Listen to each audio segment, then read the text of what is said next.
Bersama saya di DGS Official. Pada kesempatan ini saya akan membahas tentang Maria disebut sebagai Bunda Allah.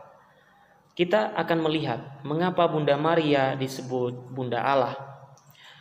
Seperti pada kesempatan-kesempatan lain saya mengatakan bahwa ada 4 dogma tentang Bunda Maria yang diajarkan oleh Gereja Katolik.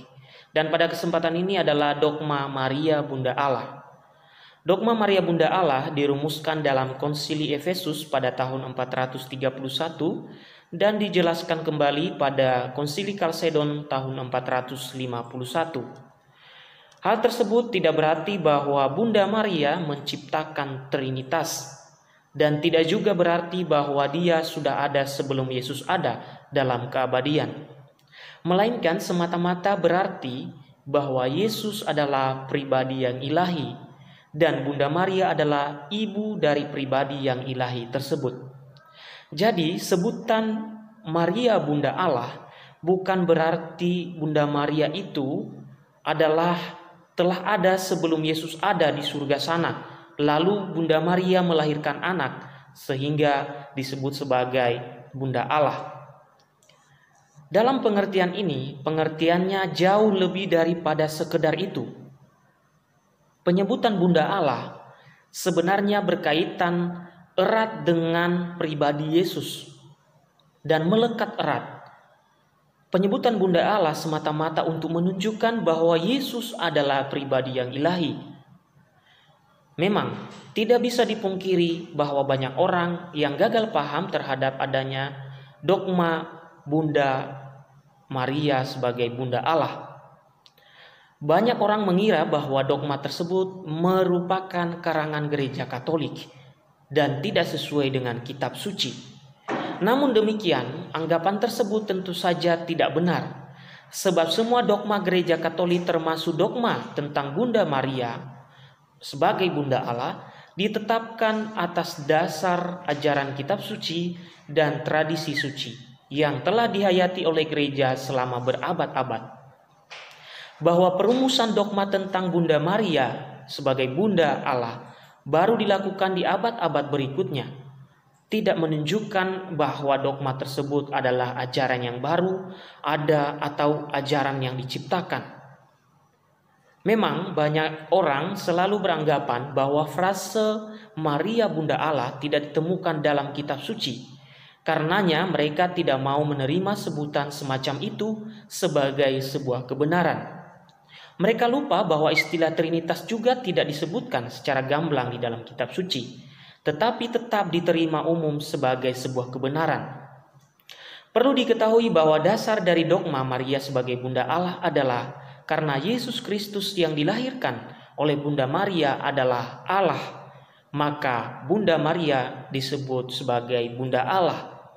Atau dalam Injil Lukas bab 1 ayat 43, Elisabet yang penuh dengan Roh Kudus berkata kepada Bunda Maria, "Siapakah aku ini sampai ibu Tuhanku datang mengunjungi aku?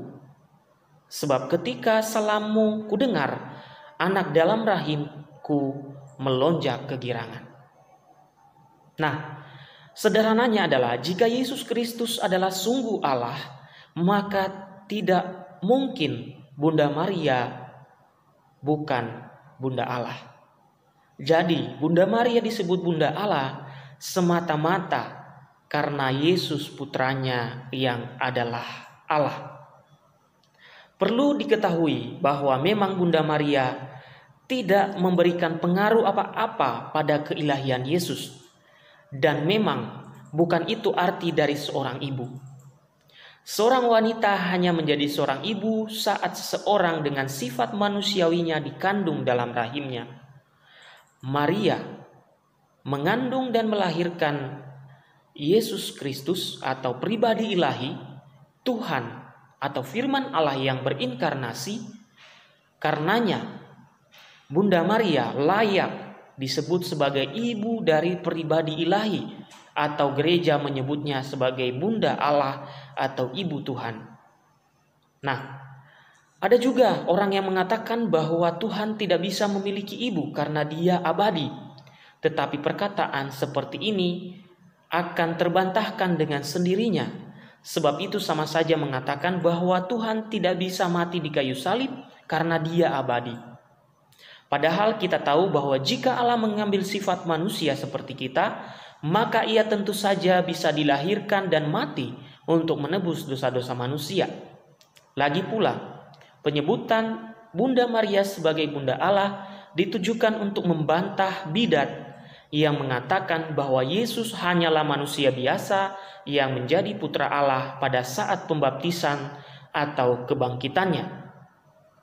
Jadi, menyebut Maria sebagai Bunda Allah bertujuan untuk memperkuat kepercayaan jemaat Kristiani perdana bahwa Yesus sepenuhnya adalah ilahi atau Allah dan sepenuhnya manusia. Oleh sebab itu, pandangan atau ajaran tentang Maria Bunda Allah tidak berarti Maria telah ada sebelum Yesus atau Bunda Maria mempunyai suami yang menikah sehingga mereka beranak. Bukan diartikan seperti itu. Tetapi Maria Bunda Allah erat kaitannya dengan hakikat atau kodrat Yesus sebagai ilahi dan manusia.